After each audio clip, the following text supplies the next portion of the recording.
បងប្អូនដឹងទេថាភ្លើងអគ្គិសនីដែលយើងប្រើប្រាស់សពថ្ងៃនេះមានប្រភពមកពីណាថ្ងៃនេះខ្ញុំបាននឹងចែករំលែកខ្លះៗទាក់ទងនឹងអគ្គិសនី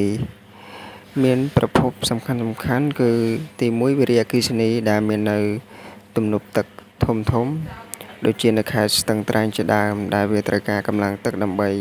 បង្វិលទូប៊ីនហើយទី2គឺឥន្ធនៈដែលគេដុតធ្យូងថ្មកាបូនដុតបង្កើតកម្ដៅដើម្បីបង្វិលទូប៊ីនហើយទី3គឺសូឡាឬក៏ពន្លឺព្រះអាទិត្យបន្ទះសូឡាបំលែងថាមពលពន្លឺទៅជាអគ្គិសនីហើយទី4គឺម៉ាស៊ីនភ្លើងដែលគេចាក់សាំងដើម្បីបង្កើតថាមពលហើយទី5គឺខ្យល់ដែលវាបង្វិល